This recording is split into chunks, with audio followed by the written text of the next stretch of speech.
Yeah, this is Ray Bang Bang Hill. Please press the like button and subscribe. Yeah, years ago, yeah, I used to work at Lucky's Wine Bar in Wine Bar Club in Ealing Broadway, and two Chinese guys from Triads they used to own it, and it used to be run by a guy called Dominic McCoy, one of the McCoy brothers. I think McCoy brothers had about what I think there's 13 in the family. I think they had about 5 or 6 brothers. There was all my friends, all my mates, Billy, Tommy. There was what Keith. I think it was Keith. Yeah, there was Barney.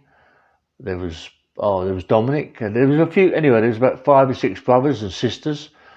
And Dominic used to run Lucky's. I like Dominic. And when I first went there, I used to work for a place called Crispin's Wine Bar. And I went from Crispin's Wine Bar to Lucky's to look at Lucky's, and I got a job there. Yeah, Dominic asked me to work there, and I did. Dominic had it sorted. Dominic had it well sorted in there. I mean, Dominic used to do coke in there and everything, and had all these people running around like lunatics. You know what I mean? He had it right sorted. Yeah. So every time he'd pay the wages, he'd pay him out in coke. Good job.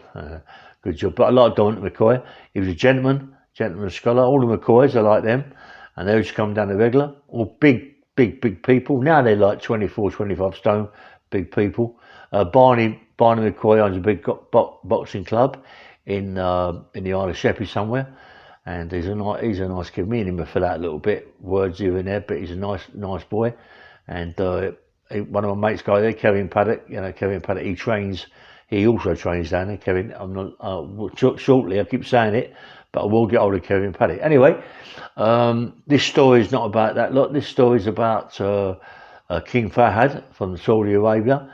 And anyway, I was working at Lucky's, and in Lucky's, I was one of them people that was all suited and booted. I was a suit on, collar and tie, and all that, And I was a big lump, a big man, yeah. And we used to have plenty of trouble in Lucky's, and I used to sort the trouble out with a couple of other people. Dominic used really didn't get involved in the fighting side of things, but he used to come over and talk to them, saying, "Listen, don't be able to mate you out," and then he'd get us involved, yeah. So anyway, so we quite a few fights in there, and this particular day I was in there, chucked a few squaddies out, yeah, and we was outside, and I think I knocked about 3 squaddies out, and I ain't joking. Knocked these guys out, no trouble at all. Bang bang, they're gone. That's why they call me Bang Bang, because I can hit with either hand. When I hit you with either the left hand or right hand, mate, you was gone. It don't matter. It don't matter if it was a jab, a hook, or what it was, you was gone. Seriously, I can punch. So I think I had in me was a good punch. Anyway, it's not about. It's about. All of a sudden we had a fight. We'd had a fight in there, and it was a bit of a mad one. You know what I mean? Knocking people like here and there. And the guy came up to me. He said to me, "Is you on the way ill?" I said, "Yes, mate. Yeah, what's up?" Even I've been down there a few times down the club, and he said, "I've noticed you. You're always very smart. You always do what you got to do. And do you fancy a job?" I said, "I don't know about that, mate." He said, "What's the job?" He said, "Well, Dominic's put me onto you." And I said, "What's it all about, Dom?" Dom came over. I said, "Look," he went, I work for King Fahad from Saudi Arabia. Do you want a job as a bodyguard for them? For all the princes and the sheikhs and the shakers, would you like a job?" I said, "Yeah, man, I'm up for that." Anyway, we went down there. I drove down there the next day to Hamgate, Richmond, and went in there. The place was massive, man. Big gates in the front.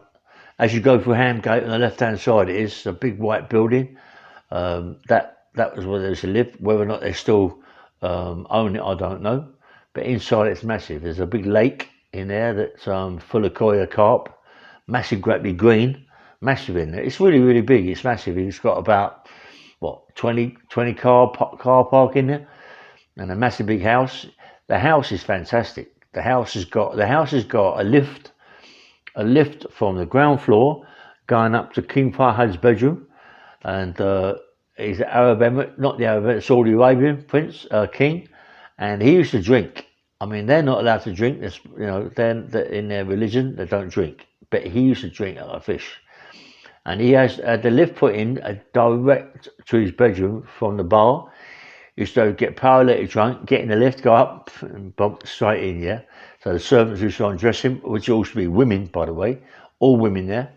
And anyway, so when I worked there, my job, they give me a job on the gate and also looking after the Dobermans. Anytime the Queen was to walk around the exercise yard, I used to take the dogs, make sure she was safe, and these Dobermans were pretty bad, yeah. Big Dobermans, cut off ears, they looked the part, yeah, and they was vicious, yeah. It took me quite a long time to get into them, to get used to them, to get them used to me, yeah. And anyway, and when I'd walk maybe, what, 4 or 5 yards back from her with the dogs. And what it was, being that she was the Queen of Saudi Arabia, she used to wear the ashmak up to there, you know, like the black thing, and all the servants used to, when she would walk, she was a big woman, yeah, big strong woman, and when she walked fast, all the servants behind her on the house, mate, everyone behind her had to run. They had to show respect and run behind her where she would walk. You could never run past her. There was to one little running steps as she'd walk to show the power in her, you know, power that she's walking so fast. Anyway, so I had the Dobermans and she used to go, she didn't want me with the Dobermans at all. She didn't like me walking around with her. She hated it, yeah. She wanted to be free, but you know what I mean? I mean, she used to, she used to come out walking around there with so much money on her, the earrings and rings and big necklaces and things. I mean, you could get maybe £2 or £3 million just what she's got on. And I ain't joking, you know, you think I'm joking, I'll tell you in a minute what happened, yeah. Anyway, we're walking around with them and they go in and they have, then the shakers come, the sheikhs come and they have their dinner. They have their dinner out in the front. This is summertime. They have their dinners out in the front. Big tables come in. They get, their food is unbelievable. Their food is the best food you could possibly have. The best chefs in England to go in there and cook their food for them. Yeah, the food is unbelievable. The smell, and they had everything on big silver plates. Big silver plate. I don't know what the knife and forks are. They could even be gold. You know, come on, the Saudi Arabians. You know what I mean? And these these sheikhs, these princes, they're all like there, and they pull up, get out Lamborghinis, Maseratis, Ferraris, Rolls Royces, Bentleys. They get out all sorts of cars, unbelievable cars. You know what I mean? And they're sitting there eating, only young, sitting there eating their food, and all of a sudden, then the sheikhs, the women, they get fed. They get fed second. So then the sheikhs, they all go. The women, they all come outside. They do the exact same things on a big table here. We're there watching it. And all the women, they come from Africa, the African women. And they're all like, I think there's about 30 or 40 women there that are looking after maybe the Queen and maybe, 3 or 4 sheikhs. You know what I mean? Honestly.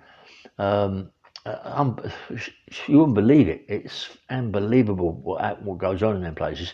And the last people to get fed are us, the bodyguards. Yeah, so we get fed. I mean, we get unbelievable. The food, even the food we get left, is unbelievable. It's the same food, but it's, you know, what's left over. You know, so we get all that. The food was fantastic. I loved the food. God, you wouldn't believe what it's like. The chicken, wow, and the lamb, just crazy food, yeah. Anyway, and that was my job, looking after. And you get when them sheikhs, they come in and they pull in their car, the Lamborghinis and all them sort of people, the cars, the young sheikhs come out and play football. Unbelievable, mate. They play football in the car park. You got all these Bentleys, you got all these Ferraris, Maseratis, Lamborghinis, Rolls Royces, Bentleys, all sorts of cars out there, yeah? Brand spanking new, just laying there, waiting for them to finish their dinner so they can go, yeah? And then the chauffeurs come in with their cars after. Anyway, and the kids are playing football with with leather footballs, yeah, and they're kicking these balls at these cars. These cars cost like hundreds of grand, you know what I mean, each car. And these kids are just kicking balls at them as if they're nothing. And no one says nothing. No one says a thing. The only ones that do is the chauffeurs. When the chauffeurs sometimes are in there with the sheikhs, they park their car up and the kids are smashing balls up against it. You can hear you can see the chauffeurs' right faces, yeah, really change. Really change at smashing these cars to pieces with their leather footballs. These kids. He daren't say anything to the kids. And you know what I like about the kids? Their kids, yeah. Their kids, yeah. When the prince or the princess are born, they pick them up as kids, take them down to the nearest villages, and they pick kids out more or less the same age as them to grow up with them as friends. So they've always got friends wrapped around them. They've always got their own friends, and they're never treated any different to what the princes or the princesses. I'm telling you, they're exactly the same. You never know at that time who's who. You never know. You never know. As kids, you never know who's the top one, who is the prince, and who is the princess. You know, you just don't know. Perhaps that's why they do it, just in case. You'd never know, yeah. But you used to get, there was two. I'm not quite sure if there was two or three. I did say two once. I'm not quite sure there's two or three. There's two or three special forces that go out with these sheikhs and shakers, the young kids, go out with them to Fort Park, all other parks, you know, down at Bright and South. All these places have got amusement arcades and big rides. They take them out, yeah, and they take them out in these great big coaches and bits and pieces that are all armoured, yeah. They're all armoured. They're special forces. They're all gunned up, yeah, always gunned up, and they take the kids out and one of the kids, you might get a kid there, they're all about between 9, 8, 9, 10, all growing up with them. And you get the one who's in charge, the sheikh or the shaker. They go and look after these bodyguards. They buy them watches. I'm on a buy. They're buying Petit Philippe's, Rolexes. They're buying them watches as presents. Yeah, they're buying them cars after it's all finished. Buying cars, and you're working there, you're getting nothing. All you get is good wages. I was getting £800 a week as a retainer. That was in the early 90s. I was getting that £800 a week every week as a retainer. As when I come out of prison, I'm working there. Yeah, I loved my job. Yeah, I loved it, and the things that happened. And as I say, I love my jobs. And I've had a couple. You get these special forces. There was one guy or two guys that used to have these like stainless, very hard steel, yeah, long hard steel with big nuts, big bolts or nuts on the end of it, like a bolt, two nuts on it, yeah, each side, but hard and steel. They used to hold it in their hands, so you got big nut that side, big nut this side, and that was a weapon, yeah. Anywhere they hit you on any joint, chest, you know, anywhere they hit you, anywhere, you was in trouble. You was in trouble, mate. It was, you was in trouble, in bad trouble, yeah. Like I had a little muck about, bump hit you on the elbow. Oh, wow! You know, it just like go right through you. And one of them was like a Scotch guy, nice guy. Well, nice guy to what he was doing to the young sheikhs and shakers, yeah. But to a couple of us that worked there, he was a bit of a flash guy that thought he was big time. Okay, he is big time trying to be safe. He's walking around with some sort of Beretta or whatever he's got in his pocket, yeah. A Wolfer PK or whatever he's carrying around with him. He's entitled to be a gunner, and he's got, you know, you're strapped up with one of the things. You're entitled to be the boss, aren't you?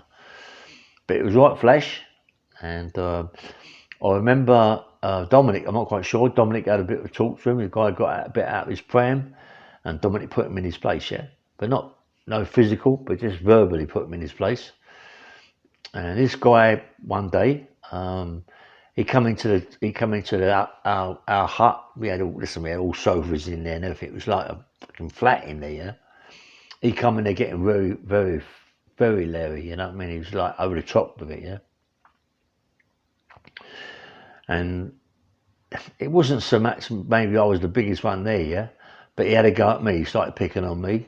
I didn't want to get really involved in it, you know, ex, whatever he was, you know what I mean, whatever he was, special forces. You don't want to get involved in that shit. You never know what's going to happen, you know, and they are different people to us, so I thought, let it go. But he kept on and on and on, yeah. I said, do yourself a favour, mate, stop it, yeah, leave off, mate. You're going over the top of this, you know what I mean, going over the top, stop it. He went, who are you talking to? You know, in his accent, Scottish accent. I said, listen, mate, I'm not talking to no one else but you. You know what I mean, you can see that. You know what I mean, he's out all this, that and the other. And I said, look, let's not have a start no trouble. This is the place where we have a little fucking something to eat. It was like a flat, let's not have no trouble. If we're going to have any trouble, let's go over the park. You know what I mean? He went, listen, outside the gate, just outside the gate, was all woods, yeah? By Hamgate, you go for Hamgate, you'll see it as woods, yeah? I said, well, you're on a rather go there, but you can't, you're not allowed really, so you can't leave the place. They go mad. If you walked out, it's all cameraed up. If you walked out and they see you walking out to you and going into the woods, you get the sack. You get the sack because your job is to look after the sheikhs and shakers that are in that big house, yeah, or outside and eating their dinner or whatever it was. So it never comes to nothing, yeah. But if it had come to something, if me and him had had a row, I don't know how it would have ended up. Special forces. He wasn't that big. I suppose he was 5'6", 5'7". I'm 6'1", yeah. Very muscular, very.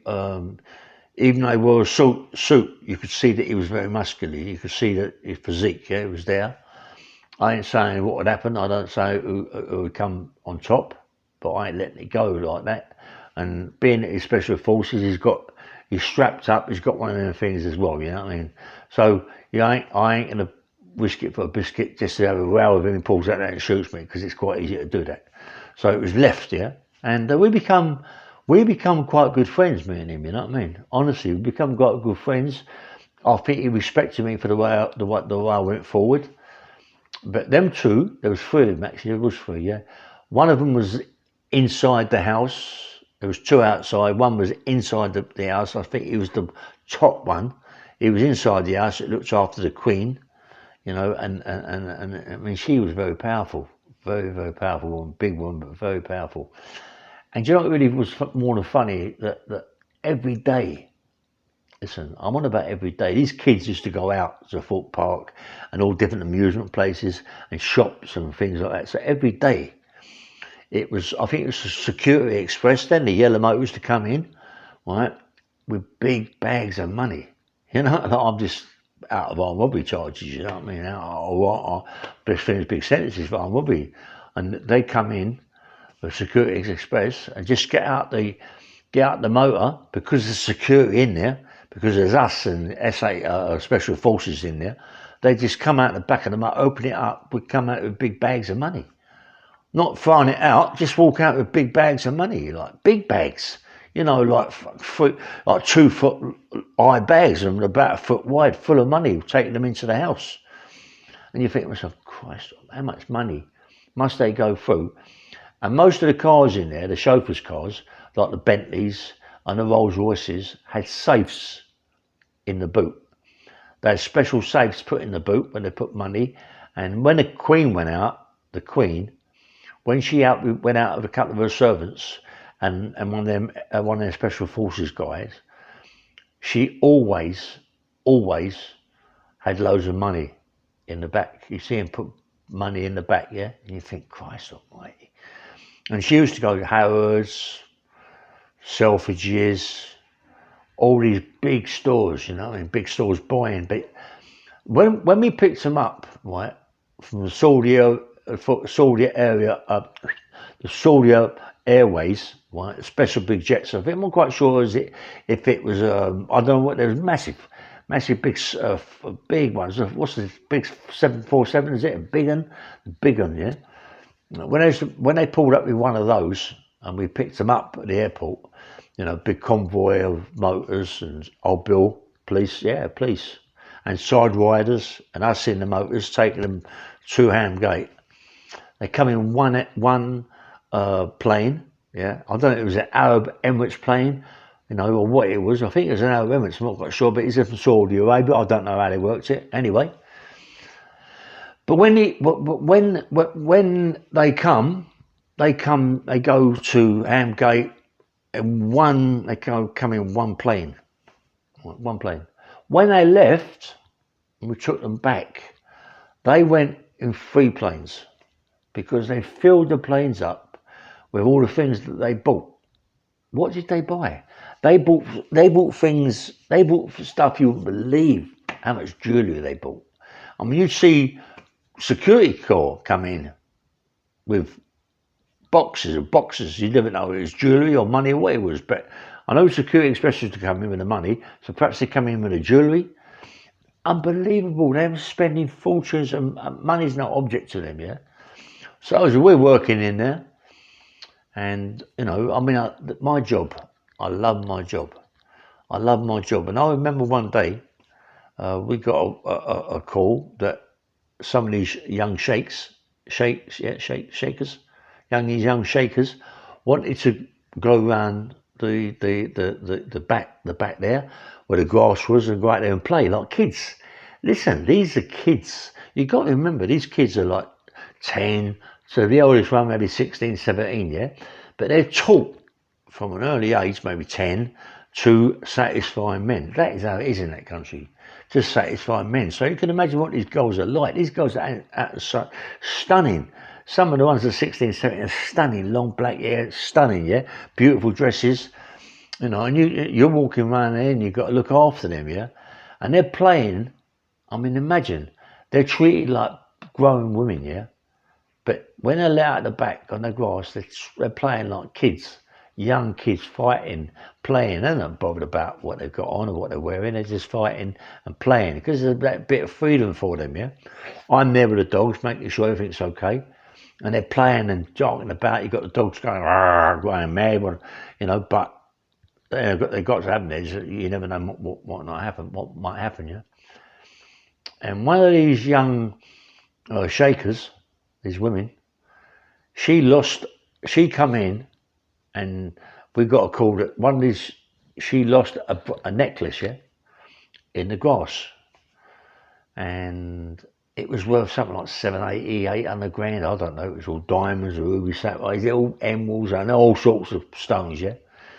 And she lost it in the grounds, and our job was to go walk around the grounds and find it, mate.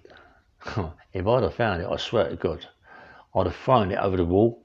Well, you couldn't really find it because there's all things around the wall, hedges and cameras and all that, you know. But you could maybe have thrown it in the pond, in a lake. A little lake, we've got all these fish in there, and come back later on. In fact, I don't know. Anyway, it's not like it's something that you'd have to think about at that time. It's something you couldn't just take and throw it away, I suppose, because it'd be on top. You know, one of the guys found it. They give it back in. I was gutted to give it in, mate. I would love to fat them up, hide, you know, because straight away in a spur of the moment, you hide it somewhere, you think it's safe, you know, and then you've got to come back and get it. But if I'm walking around a lot around that place with the dogs, I've got more chance than anybody of picking it up, putting it in my pocket. But anyway, this guy give it back. This necklace was unbelievable. But they're fighting like kids, you know. And when they go out, they're kids going out to these foot parks and where they go to Southend and Brighton's and all them places, and spending money and just enjoying each other and looking after the special forces guys and this, that and the other, and your kids, you know what I mean, but treated like big women. And one of the shakers, yeah, she lived in the house with the Queen, and you don't very often see her. She also wore a yashmak, yeah. And she don't often see her, so she must have been the princess or whatever, I don't know. She was like absolutely stunning. What you see of that woman just walking about was stunning. The way she walked, perfume that she wore, the movement of her. You think, God, she was unbelievable, yeah. But she was having an affair with one of the guys, special forces, the guy that in the house. She was having an affair and she was caught. The guy, that's why I said there was 2, but there was 3. The guy in the house that had an affair with her was, well, I don't know, was never seen again by us or by any of the security that we also got told about. Because behind Harrods, there was a big place there, a big house there, or a big hotel there, I forget the name of it, that they also owned, where they used to look after. There was special force guys there look after some of these young shakers, yeah? These young sheikhs, yeah? Anyway, she was took to this place behind Harrods, and her punishment was that she couldn't go back to Hamgate, right, until she learnt a lesson. And her lesson would be she would go with other security to Harrods, to Selfridges, to all these places, and buy as much clothes she wanted to buy, things she wanted to buy, just be spoilt, but she could only go back to the house and not go out and enjoy herself with the security. That's the punishment. I wouldn't mind that punishment, you know what I mean? But she was there for some time, and but she got shipped back to Saudi Arabia. Something was must have been something more than that she was telling us. Whatever happened to her, no one knows. Perhaps a top to her, I don't know. You know what I mean? But she was really top on it. But she was absolutely stunning. I'll never see her without the yashmak, but you can look at her and you know she was absolutely a film star, yeah? You know, and these people can do what they like, when they like, and how they like, yeah? And the money, I can't get hold of the money. And them young, I mean, when them sheikhs used to come in dinner time, yeah, and they used to park them cars up, these people, they couldn't have been older than 17, 18 years of age, and they're top princes, they're top sheikhs that have got absolutely multi-millionaires, that have got money like it's coming out their backside, and they can spend anything they like on the cars. It doesn't mean nothing to them. They can do whatever they like. They're not bothered about our law. Our law, what, you're going to get a big fine. They're going to put me in prison. You know what I mean? Just do whatever they like. I've even since been to the Mayfair in Tottenham, Mayfair in Green Park, and you've got motors out there, like unbelievable motors. You know, these Bentleys, these Rollers, these Lamborghini 4x4s, the Rolls Royce 4x4s, the new one, what's the new one? There's some other motor they got was worth about £2 million, parked outside, and all of a sudden a young prince would come out, you know, a young sheikh would come out, like get into this, like, drive down the road 100 miles an hour, and it was a joke for them to do that. And they might get stopped by the police. What's going to happen to them? Diplomatic immunity, they're not going to get nicked. They ain't bothered. You know, this is how much money these people have got. Anyway, I love my little job. You know, I'm getting £800 a week. I'm getting all the food I can eat. I love it, mate. There's jobs just like everything else. I've always been the same. Get too greedy. I get too greedy. What happened? Playing pennies up the wall with one of my mates, the security, as well as me, dinner time, playing pennies up the wall. And the sheikhs are eating their dinner out there, yeah. They can see us playing whatever we're playing, and they ain't supposed to gamble, yeah. They can see us playing with pennies up against the wall. They come over. What are you doing? This, that, and the other. You know, we're saying what we're doing. They start coming, playing, and then you realise, hold up, we can have a gamble here. We can earn something the money out of these people. They've got bracelets on, watches on, rings on. Not so much rings, more bracelets and watches. And you think, oh, you're playing up against the wall, this, that, and the other. And I've got a snide Rolex. My mate had a Petit Philippe snide, and we're playing up there. And all of a sudden, it comes to we start playing them for their watches. They got watches worth fucking unbelievable price watches, like watches all diamond up and this, that, and the other. And there's you playing up the wall for one of them, and maybe you might get it, but you get it took off you by the housemaid. She runs the whole fucking place. She runs the whole house and everything around it. She's in charge of security, everything. She warned us, giving the watches back. You can't, listen, even though you play it and you win it, yeah, you can't walk out of there with a watch that comes to 600-700 grand. You ain't doing it, mate. It's impossible. You know, you're going to get that. You're going to get bang that one in your nut. But she takes it. In the end, we kept doing it. And one day I was called to the house, to her place, and she said, listen, this is the last time, I'm warning you. You know, other than that, you're going to lose the job, and this is the last time. And what she'd already done, she'd already talked to Dominic and told Dominic that I've got to go. And Dominic came out and said, mate, you've lost your job. She said, well, she's going to get more. She's telling me you've lost your job, mate. And that's it, you know, it's your own fault, mate. And I lost the job, you know, it's the best job. And that is a retainer. That was a retainer of £800 for the rest of your life, mate. Until, yeah, and whatever, it doesn't matter, they come 6 months a year, you're still getting your £800 a week. What's £800 a week to them? You know what I mean? It's nothing, yeah? But I was gutted that I lost my job.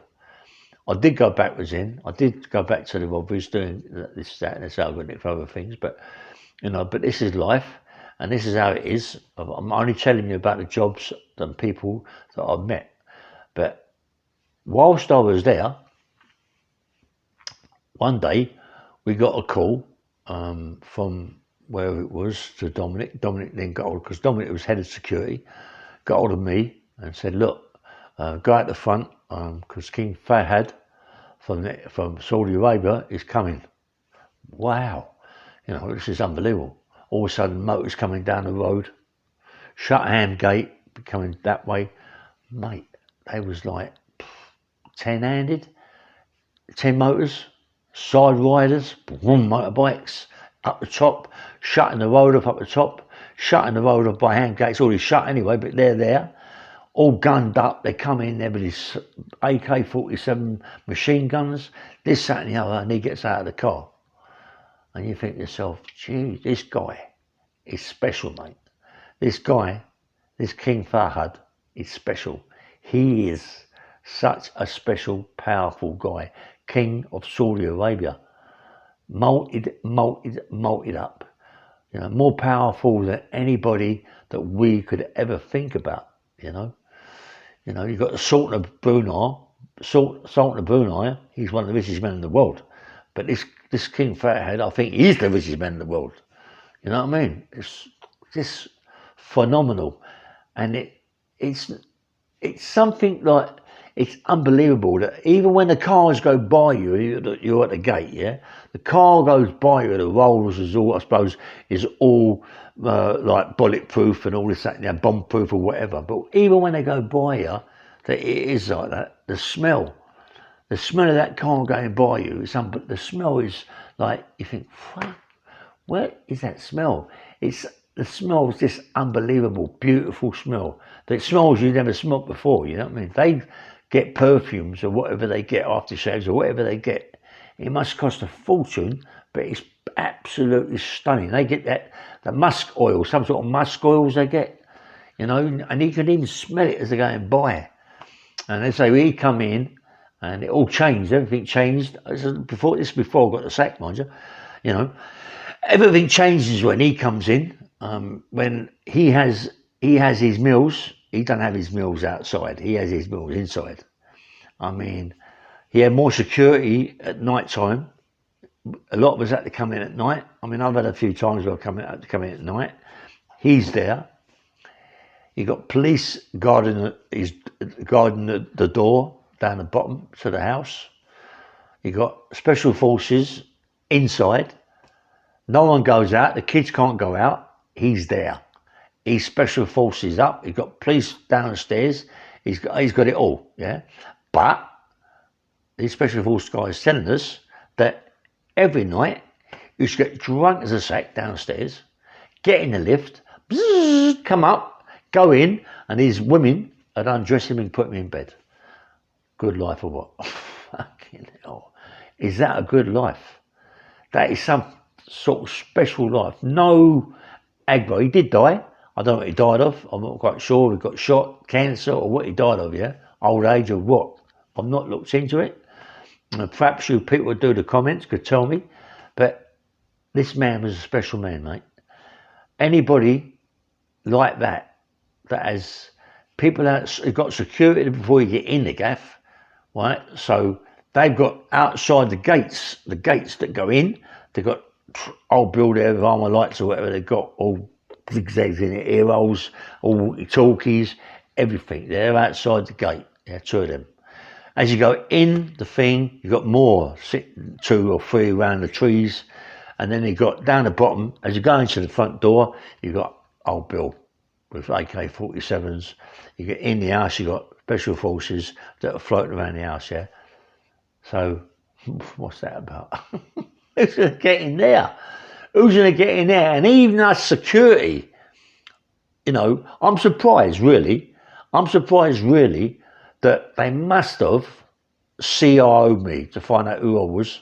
It must have come back armed robber, perpetual armed robber, guns, this, that and the other. So how I never lost my job then, I don't know. Perhaps my job, I lost it, not just for playing pennies up the wall, it's because it come back that I had to go, yeah? You know, because she gave me a chance. Dominic more likely told that I've got to go because of what I was, yeah? Maybe it's that. Anyway, it's a big old story, this. It's one of the things that happened in my life. I mean, I used to remember when I was round the big ground at the back, I used to walk around there with the dogs, walk around the things with the special forces guy. They'd be in and out the edges, all around that sort of thing. But I had to walk around with the dogs as well. And now there's a big lake, that went round with sort of barbed wire on top, not barbed wire, this mesh wire on top of it. You know, what big block of lake going round. And I used to put coir carp in there.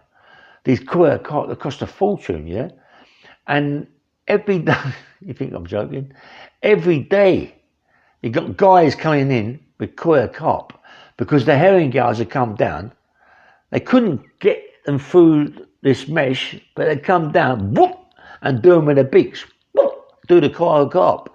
And they kill maybe 4 or 5 a day, or 4 or 5 a week. And they get people come, you think I'm joking, it's a serious. These people go, nah, they ain't gonna do that. These people have got so much money, it doesn't mean anything to them. That £800 they're giving you is like nothing. What is it? It's like nothing. But you're risking your liberty and your life to look after these people. Money. Money is more important than life, you know. Money is more important than life, believe me, yeah? I'm telling you that now. But anyway, this is Bang Bang Radio. Please like and subscribe. And thanks very much for all that you're doing. Please give me comments on this Saudi Arabian